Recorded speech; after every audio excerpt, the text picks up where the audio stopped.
दोस्तों, भारत के यशस्वी प्रधानमंत्री ये दावा करते हैं कि आने वाले समय में वो भारत को 5वीं सबसे बड़ी अर्थव्यवस्था बना देंगे। बहुत अच्छी बात है, इसका स्वागत भी होना चाहिए। लेकिन सवाल ये है कि आखिरकार कैसे? जिस देश में आज भी लोग अपनी मूलभूत सुविधाओं के लिए दर दर भटक रहे हों, जिस देश में आज भी लोग खुले में सांस लेने के लिए और साफ पानी पीने के लिए सरकार की ठोकरें खा रहे हों, वो देश 5वीं सबसे बड़ी अर्थव्यवस्था कैसे बनेगा? ये सवाल लाजमी है। और इस सवाल के साथ साथ मध्य प्रदेश की वो खबर आपको ये सोचने पर मजबूर कर देती है कि जब सरकार से आप ये सवाल करते हैं तो किस प्रकार से बीजेपी के ही मंत्री कैलाश विजयवर्गीय सीधे तौर पर कहते हैं कि उन्हें घंटा फर्क नहीं पड़ता और वो इस बेतुके सवाल का जवाब ही नहीं देना चाहते। वीडियो तो याद ही होगा कि किस प्रकार से एनडीटीवी का पत्रकार जब उनसे सवाल कर लेता है तो वो कहते हैं कि ये उनके लिए बेतुका सवाल है और उन्हें घंटा फर्क नहीं पड़ता।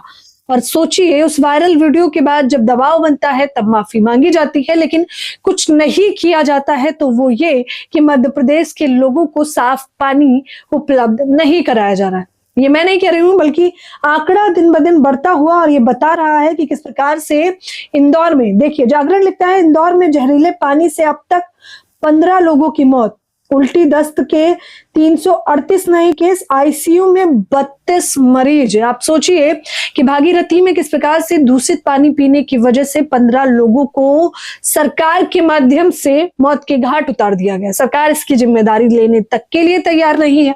आप सोचिए, ये वीडियो जब सोशल मीडिया पर वायरल होते हैं, लोग सवाल करते हैं तो तमाम विपक्ष के नेता भी सवाल करते हैं, जिनमें से एक नाम है बहुजन समाज पार्टी की मुखिया सुप्रीमो मायावती। वो सीधे तौर पर क्या कुछ लिखती है, वो अपने सोशल मीडिया पर सवाल करती है। हिंदुस्तान इस खबर को प्रकाशित करते हुए लिखता है कि इंदौर में दूषित पानी से हुई मौतों पर भड़की मायावती और जीतू पटवारी। सुप्रीमो मायावती लिखती हैं कि मध्य प्रदेश राज्य के इंदौर में प्रदूषित पानी पीने से अनेक निर्दोष नागरिकों की मौत तथा अन्य अनेक लोगों के बीमार हो जाने की अति दुखद एवं चौंकाने वाली खबर काफी चर्चा में है तथा ऐसी सरकारी गैर जिम्मेदारी व उदासीनता को लेकर लोगों में स्थानीय स्तर पर भी नहीं बल्कि पूरे देश में भर में व्यापक आक्रोश है, स्वाभाविक है। वो आगे लिखते हैं कि सोचिए कि ये जो सुविधाएं हैं, पीने का पानी, साफ हवा, ये तो सरकार की पहली सुविधा होनी चाहिए, बावजूद इसके आम जनता इसके लिए भी दर दर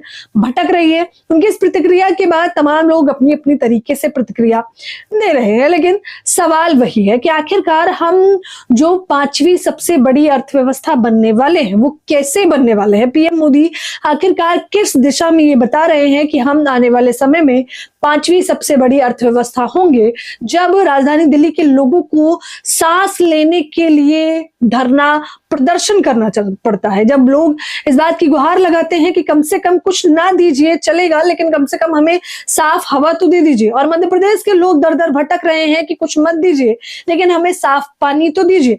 हम वैज्ञानिक मुद्दों पर चर्चा कैसे ही करेंगे जब हम अपनी मूलभूत सुविधाओं को भी मांगने के लिए मजबूर हो जाएंगे? ये एक सोच विचार का विषय है और इस पूरी खबर पर और इस पूरे विचार पर आप लोग भी मुझे अपनी प्रतिक्रिया जरूर दें। आखिरकार सरकार किस बात का जीएसटी वसूल रही है जब वो हमें मूलभूत सुविधाएं ही उपलब्ध नहीं करवा पा रही? धन्यवाद।